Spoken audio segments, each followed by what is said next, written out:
If you care about faith, family, and freedom, listen up. I'm proud to partner with AMAC, the Association of Mature American Citizens. While AARP pushes a woke agenda, AMAC is fighting for Social Security, election integrity, and to make the Trump tax cuts permanent.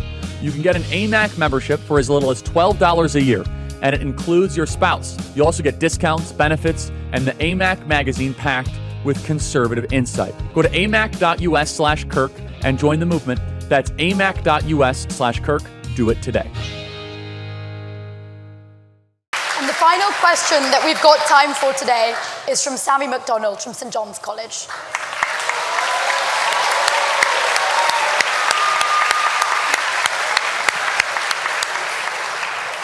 Good evening, Mr. Kirk. You've obviously devoted a lot of your life to electing, keeping in power Donald Trump. And you did so partly because you said Trump would put Americans first and take them out of foreign conflicts. Should we see how that is going at the moment? Currently, Trump has just accepted a $400 million debt from Qatar, which we're assured is perfectly above board. Billions in arms are going to Saudi Arabia, which they're using to bomb and starve Yemeni children. Not sure how that's in the interest of the United States, but it might be in the interest of the $5.5 billion deal his failed sons are receiving. At the same time, this great president of peace has greenlit mass killings not just in Yemen, but in Gaza, where he greenlit an invasion called Operation Gideon's Chariot with the express aim of wiping out the Gazan population. You promised to put America first. Haven't you and your ilk sold America out?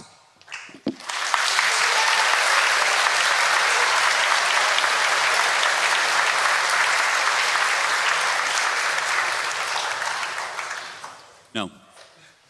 Well, I'm glad you have great intellectual substance and can answer. Because it's all the culture wars for you, isn't it? The second someone actually tells you what you're doing, which is bread. Can you calm down a little bit? Like, just a little bit? Pounding the table, you're all over the place.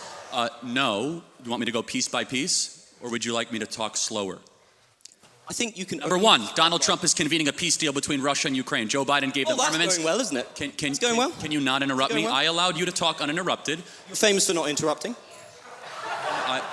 Yeah, I haven't interrupted a single person here today. Can I speak uninterrupted, actually? Okay. He is convening a peace deal between Russia and Ukraine. I believe we will see an end to that war. Number two, he's actually talking to Iran and discouraging Israel to strike the interior of Iran and has stopped many other international countries to do the same. Number three, can you give him credit for ending the Indian-Pakistan war? Both of them said he didn't do that. Well, hold on a second. Let's go back. No, that's important. Russia, Ukraine. Hold on, that's important. Can I speak now? Yes, but the Indian-Pakistan thing, you got to go deeper than that. Let's go in order. Is a peace summit where the main person in question, Russia, doesn't show up, is that a success, Mr. Kirk? I'm not even sure. I'm not even sure. Is that a success? Well, again, these are ongoing negotiations. And it's a lot better than when your Prime Minister, Boris Johnson, went alongside our Secretary of State, Tony Blinken, to Istanbul and unnecessarily blew up a potential Russian peace deal, which has resulted in hundreds of thousands of dead Ukrainians, one of the great unnecessary wars of the modern era. Donald Trump believes in conversation and police through strength. He has been president for well over 120 to 130 days, and he has already ended a war between two nuclear conflicts of India-Pakistan. He has secured our own U.S. southern border while we were being invaded by foreign powers. And thirdly, he is brokering a potential settlement with Iran that will prevent a major escalation in the Middle East. And finally, it is very difficult, but I believe they'll get it done, that we'll finally see an end to the Russian-Ukrainian war. I'm just going to disregard the enormous lies you just put out there about Russia and Ukraine. Okay. But do you really think leverage negotiations work if you cut off all your leverage and scream at one party in the Oval Office? Don't you think that has just emboldened Russia? Because look at the approach. Putin thinks so much of your glorious president, he can't even be asked to show up. You have elected, or help elect, somebody who is at best an idiot and at worst is deeply corrupt. Okay, again, so Trump and Putin had a 2-hour phone call today. You'll acknowledge that's a good thing. The pursuit of peace can sometimes be a winding road, and it's a lot better than sending hundreds of billions of dollars further into the killing fields of eastern Ukraine, something that tragically both the UK government and the US government has been unnecessarily supporting for a couple of years. President Trump wants to see a brokerage, an ending of this settlement. I pray we can get it. It's very complicated because of the mess that Joe Biden left, which was an active kinetic war with a nuclear power sending American-made missiles into the interior of Russia. So President Trump has already ended a war. He's ended an invasion. He's only 130 days into this. And I believe, we do not know. At this point, we are merely speculating, which I think we should not spend our time doing that, because eventually one of us will be right. I believe we'll be right, and I believe we'll see an end to this war. Can we just talk about 100 billion's worth of weapons? Because you dodged my question on what was going on in the Middle East, where Trump has just signed enormous arms contracts with Saudi Arabia and with Qatar. And I noticed you ignored the fact that this might have had anything to do with the blatant corruption going on through the Trump coin and going on through giving the very competent sons of Donald Trump billions of investment from Saudi Arabia and Qatar. This is something that is directly embroiling Americans into conflict, but is importantly killing many innocent people. Those nations have been known to terrorize innocent civilian populations. So if you're coming to me and you're objecting to America selling weaponry, why are you defending shilling for the Saudis? Well, hold on. One is sending weaponry, one is purchasing. Secondly, you do know that the biggest purchase that was announced was commercial airliners, 737, $100 billion. You've heard of Qatar Airways. They purchased $100 billion of commercial airways. You are right, there were some weapons contracts. But I guess the question is, would you rather have Saudi Arabia buy weapons from America or China? I'd rather they not have American weaponry at cut price rates. See, I disagree. Let's talk about Qatar for a second. Okay, fine. You mentioned Qatar. You've been talking a lot about Hamas and the evils of Hamas. Can I ask you, who's the main funder of Hamas? Well, the Palestine... State? Well, the West actually funds Hamas. Which state? Well, Iran funds... No. Also, where are the Hamas leaders? Well, and also Qatar funds Hamas. Yes. It is a combination of international relief organizations. Is this a state we should have a $400 million jet with the President of the United States on it? Hold on. First of all, it was not given to him personally. I understand the optics of it, but it was not given to him personally. It was given to the U.S. government. And under that standard, no U.S. government should ever receive any gifts from any foreign countries whatsoever. It's not given to him personally and not a violation of the... Why is he trying to transfer it to his personal library? He is. Actually. Okay, again, he sent out You're a lying. statement. This is way too in the weeds. If you want to keep on going we can. It's not in the weeds. It's a fundamental moral principle. Okay, so under that fundamental moral principle then, can you acknowledge, though, that President Trump is getting more done in a less period of time than any president we've seen, while our prior president did not even know what year he got elected? You understand the contrast here? What aboutism again? I'm not a defender of Biden. I'm not saying President Trump is far better than the predecessor. You have to defend the person you spent millions to elect.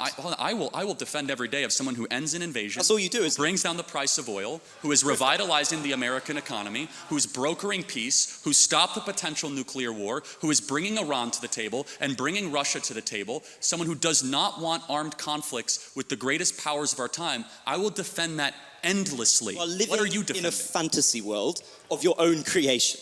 So it's quite hard you to can engage say that, with. but then disprove it. Let's check on how Trump is doing in terms of diplomacy.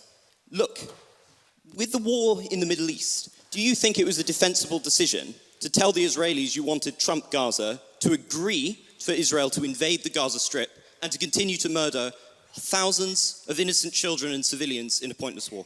Is that in America's interest? Is that in humanity's interest? Well, first of all, you should know something about Trump. There's something, if you realize with Trump over the last 10 years, he is quite the social media user and uses hyperbolic language at times. But let me ask you, in the conflict of Israel versus Hamas, who's the good guy?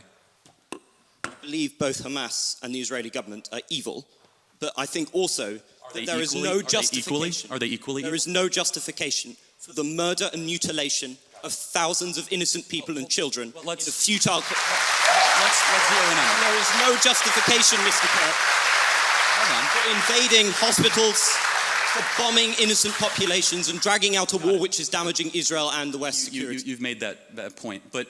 Well, it's not a point, it's a moral truth, isn't it? Okay, yeah. It was also a moral truth that the war started because 1,300 Jews were killed and 200 were taken hostage. And when you declare war on Israel, expect a firestorm in reaction. Let me finish, I let you talk. Israel, at its holiest day of the calendar year besides Yom Kippur and Rosh Hashanah, Samat Torah, the 50-year anniversary of the Six-Day War.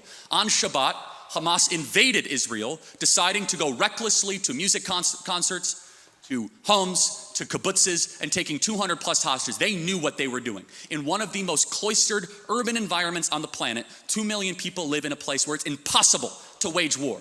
Impossible. Where they wear civilian clothing, they violate every tenet of the Geneva Convention, and the IDF, when they do something right, they get no credit. When they do life-saving surgeries of a Gazan child, they get no credit. When they drop leaflets, they get no credit. But when they happen to bomb a place where they are operating their military from, which we now know from third-party verified sources, hundreds of Hamas military operations are in mosques, schools, and hospitals. I'm sorry, the country where they were living in relative peace on October 6th, that all of a sudden we had a war and Hamas started the war. And I don't see people that were really upset about the 2 million Germans that were killed in World War II, civilians. A tragic truth of war is that civilians die. I don't like it and you don't like it. And they brought it upon themselves. The only operation and entity to blame is the leadership of Hamas, not the Israeli government, for fighting this defensive war after they were invaded.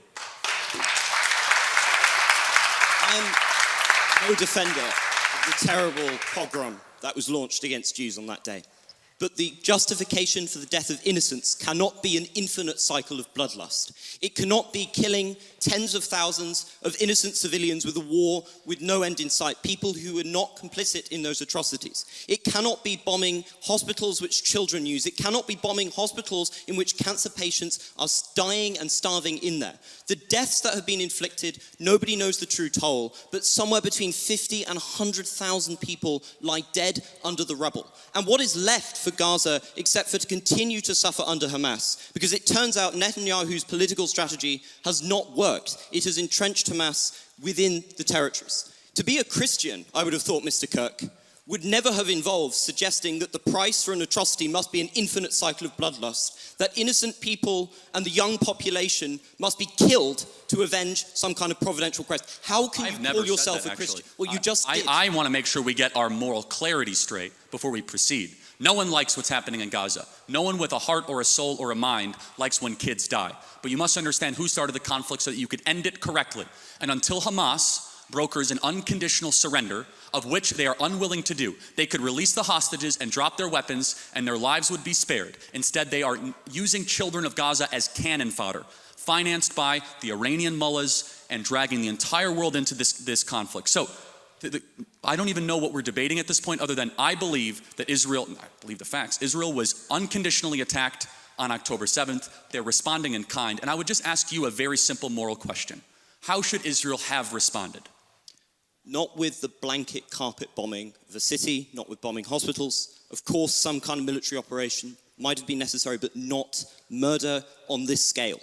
There is no justification for what is happening with the enormous death toll that is being produced. I really cannot see how you come here and you have the gall to lecture us on Christian morality and then sit here and justify the murder of thousands of civilians. And is it working, Mr. Kirk? Is Hamas dismantled? I've never said that. You just did.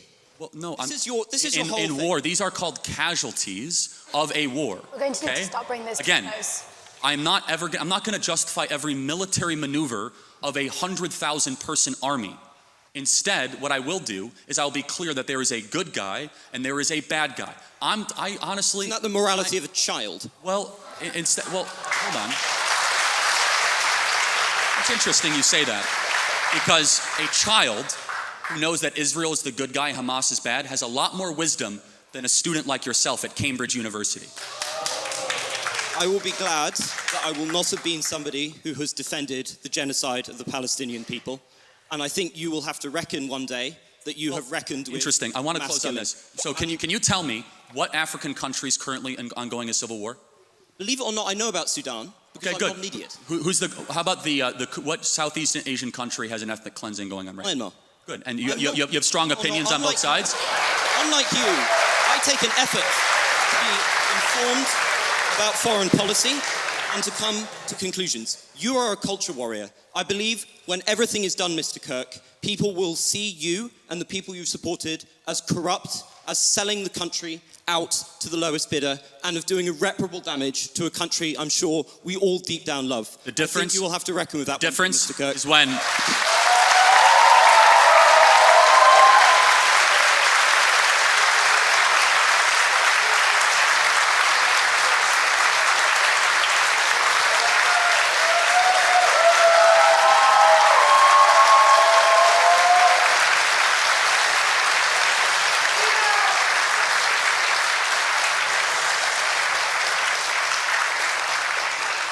The difference is when we get our way, we'll still have a country, and your country will be a third world hellhole.